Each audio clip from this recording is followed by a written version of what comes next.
这般的方式收集旧币，真是困难到极了。为了一块红线纪念币，要花这么多周折才取得到，所以我进言丁府老，不如委托小钱庄代为收集，定出价格，凡是稀见的银元，以双倍价格收买。可是在那时，小钱庄收购银元完全供给日方，本来1块钱可以升水到4成，所以你出双倍价钱，他们也不放在心上。有许多名贵钱币，只问分量不问款式，都送进日本几家银行，有谁愿意拿来拿去供你挑选呢？所以这个办法也行不通。丁福老就出更高的代价向银楼中去收集，搜集到的银币很多。原来银元并不是始于墨西哥的鹰洋，在清代早期已经有公司机构发行银元，在清代还出过一种1两重的大银元，这些银元都拓成拓本，今时不知流落何方。大抵日本人所出版的《中国银币图鉴》中，有不少是有丁福老的心血在内。我为了要充实本文内容起见，曾经在《星岛晚报》副刊上征求从前上海出版的文物，不料有一位读者送来一本《银元图说》的残本，是战前蒋中川军编纂的。可惜这本不用原来的拓本，只是将各种拓本用单线条绘成图样，线条也很工细。现在我把这些银元分类刊入本文，也好让大家认识一下从前的银元是怎样的。洋泾浜话起源，上海政府公布废除银元的消息，对上海人来说毫不介意，因为那时节大家往来都用支票和钞票，只有一些零头钱3元5元或是7元8元，那就要用银元来凑数。然而1元纸币已经通行，所以很少人的口袋还带有锵锵声的银元。上海人使用银元范围越来越狭，大抵喜庆送礼就要封4元或2元银元。年完小孩子的压岁钱和新年的拜年钱也需要用银元，给1块钱的人已经算是很阔绰了。所以政府把元宝银元收归国有，上海人一些也不觉得有什么不便。倒是上海4乡的殷富起了恐慌，大家纷纷说此后银元再不能通用了。有些人家把隐藏着的银元都搬出来，有些店铺把做生意往来的银元都到县城中去兑换纸币。有些人因为4乡不敬，屡次战争如齐鲁之战，北伐军占领上海，128日军打到苏州，4乡每次都受到惊扰，没有上海租界来的安定。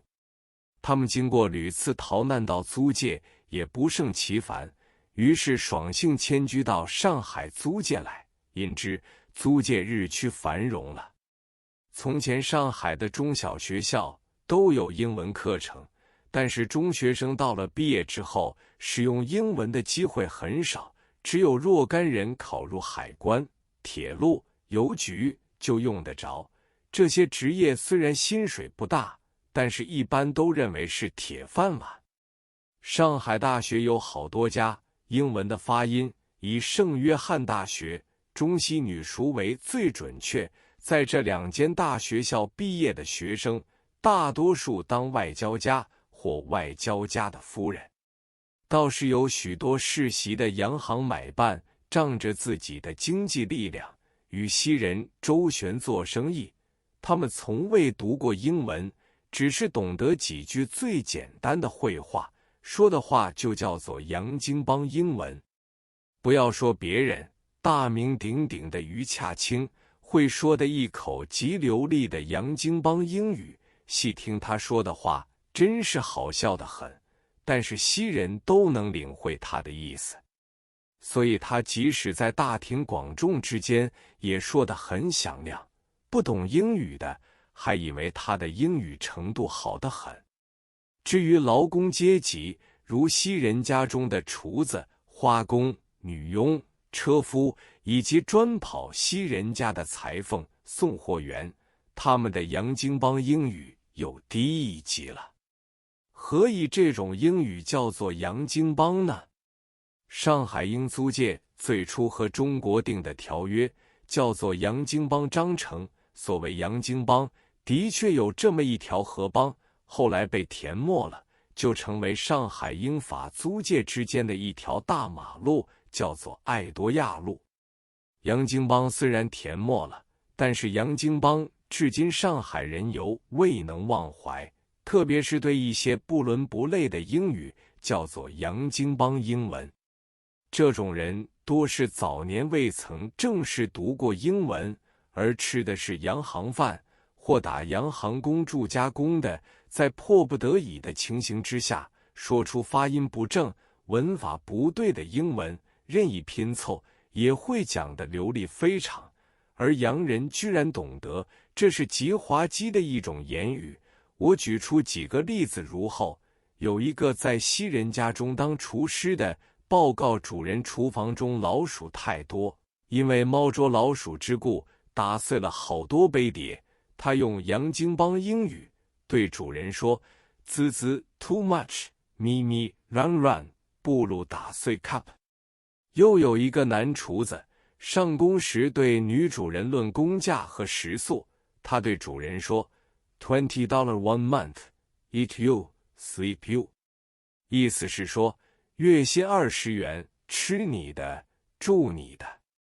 女主人听了这话，面孔都红起来了。又有一个管家陪着他的主人游艺庙，主人指着炮仗问管家这是什么东西，而管家不知炮仗英文名，只好把炮仗之为物分开来说 outside paper gunpowder make fire， 接着还说着砰砰砰砰砰砰6个字，主人听了也意会得明白，他说的是炮仗。还有一些极滑稽的话，如 you know ignore， 你知我知，诸如此类都称作洋泾浜英语。凡是久居上海的英美国人，他们也都听得懂。现在我到了香港，广东人也称不纯正的英文叫洋泾浜，都是起源于上海的。